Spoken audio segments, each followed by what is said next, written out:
We've had some first rounds that was felt like a conference finals. You had a ton of momentum in the first part of the second period. You got one goal out of it on a power play, I think. But do you feel like you've missed the boat a little bit there as far as getting? Yeah, they probably felt they missed the boat in the first period. So it's it's on the line. Let's have fun with it and play the right way.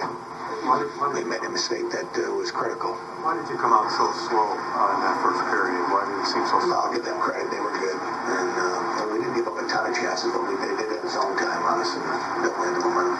So you talk about the... It doesn't feel right for you guys to be leading in the first round. Well, that's a division we're in, the conference we're in. This is the best in the game, and you got to win 4 series against tough teams and tough opponents, and we had the toughest matchup you could face in the first round, and that's the draw, and we didn't get it done. So as your team started to battle back in the series, as far as the disappointment, the realization that this team could have done something special to win once again? Well, we didn't get that excitement factor. We didn't get that investment to take off. It's rare for Ken and Jay to be held to 1 goal in this series. Is that something the Blues were able to do throughout, or something? Well, we generated a ton of chances in the series, probably way more than we anticipated, maybe double the amount. So it's we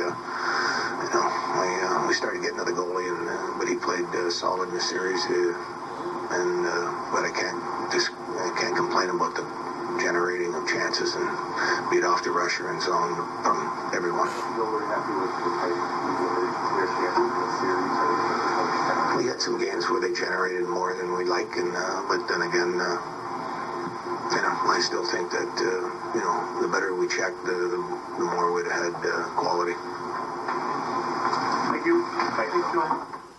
Joel, after the 3-2 loss, Doug Armstrong, the general manager of the Blues, with the early exits the last 3 years, kind of had to retool his team to take down the team that's won 3 cups in the last half dozen. And with the new format in the playoffs, it kind of dictates how you set up your roster, because it's not going to always be 1 versus 8. Exactly, and I think it's great for hockey because it builds more rivalries. You're going to play the teams that you play all the time during the regular season in that first round. The unfortunate part, Central Division was the best division in hockey. Several teams with over 100 points. To me, Steve, you have to reevaluate your season. It's not a terrible season if you lose in the first round. It's awful and you want to win the Stanley Cup every year, but both teams have over 100 points. You're not going to win the Stanley Cup every season, unfortunately. You try to do that, but you really have to change as a fan and as an organization how you evaluate a season.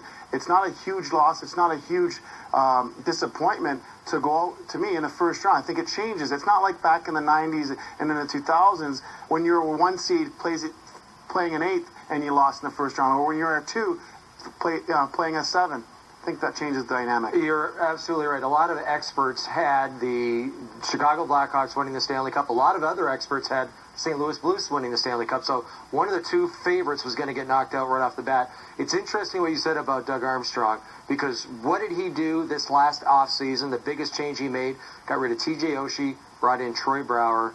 Troy Brouwer scores the series-winning goal, and I think he really affected the makeup of that team. Yeah, in the final analysis of the 16 teams in the tournament, the Blues had the 3rd most points in the league. The Hawks had the 6th most points. So you had 3-6. You were going to lose a quality team, and obviously we know how that went down. Let's take a look at the goaltenders on this night, Brian Elliott and Corey Crawford. I thought Elliott did a better job with rebound control in this contest than he had in Game 6. Yeah, and as the game went on, I thought early in this game they had a few that squeaked out from his pads. And I think he was the better goalie tonight, too. And I know that Corey had some real tough chances in that second period. And he made some quality saves off of great chances. Brian Elliott, 33 shots against.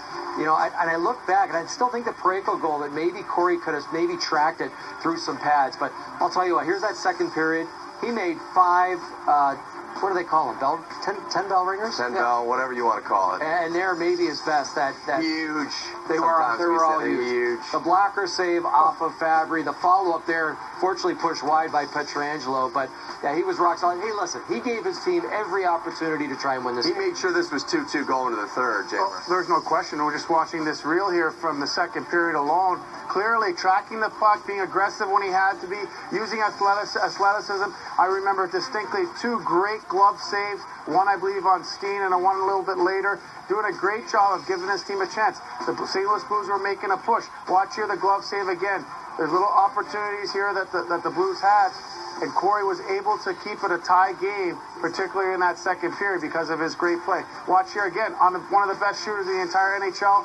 He tracks this one down within 12, 14 feet. Tarasenko having a little bit more time and space than you would like from the middle of the ice, and Corey stands his ground and makes a fantastic save. Such a battler. He just never quits. He just never quits on any play. Even when you think he's out of position, and there he got some help from Brent Seabrook, but he just never quits on any shot. Well, the giveaway right there. Perfect 12 for 12 Corey was in the second period. Coming back with more Blackhawks post-game live after this.